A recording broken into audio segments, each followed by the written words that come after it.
Assalamualaikum warahmatullahi wabarakatuh. Perkenalkan, nama saya Selvi Amelia Rahman. Saya akan mempresentasikan konsep dan metode perhitungan pendapatan nasional. Yang pertama, pengertian pendapatan nasional. Yang kedua, manfaat pendapatan nasional. Yang ketiga, komponen-komponen pendapatan normal. Pengertian pendapatan nasional. Pendapatan nasional adalah jumlah pendapatan yang diterima oleh seluruh RTK di suatu negara dari penyerahan faktor-faktor produksi dalam salah satu periode waktu tertentu, biasanya selama 1 tahun. Kedua, manfaat pendapatan nasional. Pertama, mengetahui kemajuan ekonomi. Dengan perhitungan pendapatan nasional, dapat diketahui sektor-sektor ekonomi mana yang berkembang dan sektor-sektor ekonomi mana yang tertinggal.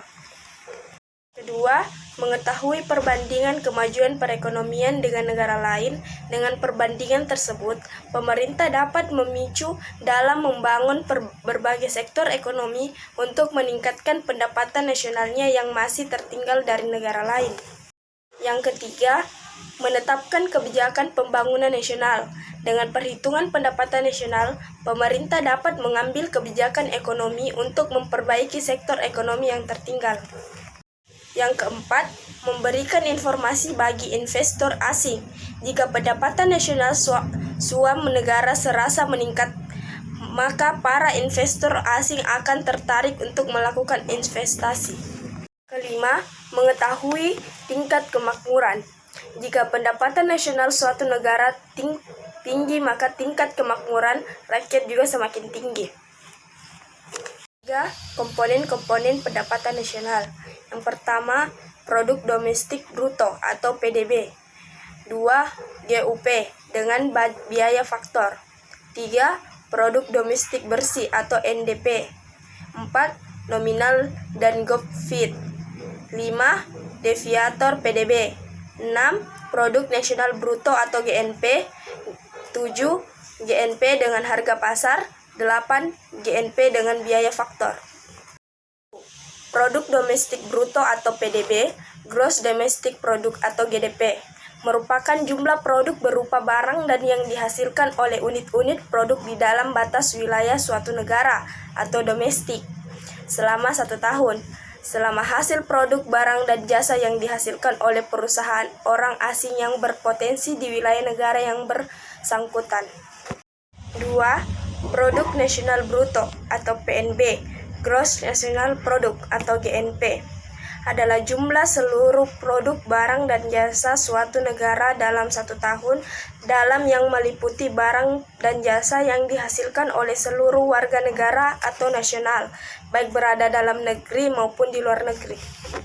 Ada 2 aliran pembayaran penggunaan jasa faktor produksi.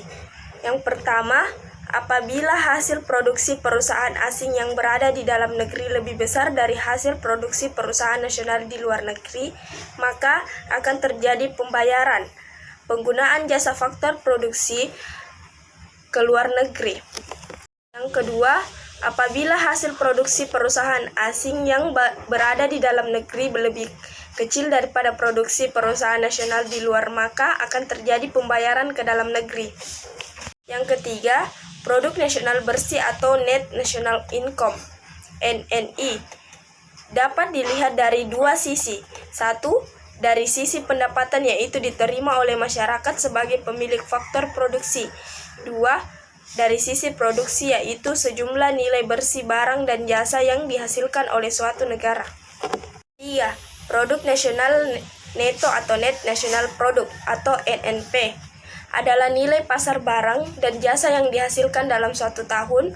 Untuk menghitung NNP dalam produk nasional bruto atau PNB dikurangi dengan penyusutan atau depreciation. Yang keempat, pendapatan nasional bersih atau Net National Income (NNI) dapat dilihat dari 2 sisi. Yang pertama, dari sisi pendapatan, yaitu pendapatan yang dihitung menurut jumlah balas jasa yang diterima oleh masyarakat sebagai pemilik faktor produksi. Yang kedua, dari sisi produksi, yaitu sejumlah nilai bersih barang dan jasa yang dihasilkan oleh suatu negara. Yang kelima, pendapatan perorangan atau personal income atau DI adalah seluruh pendapatan yang benar-benar diterima oleh masyarakat. Jenis pendapatan yang termasuk dalam pendapatan nasional tetapi tidak termasuk sebagai pendapatan pribadi. Berikut ini adalah pendapatan yang tergolong dalam pendapatan nasional tetapi tidak termasuk sebagai pendapatan pribadi, yaitu A.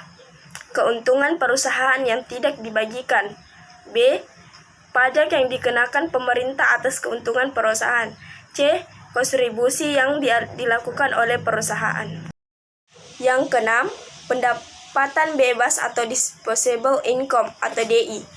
Apabila pendapatan pribadi dilakukan oleh pajak yang harus dibayar oleh para penerima pendapatan, nilai yang tersisa dinamakan pendapatan disposable.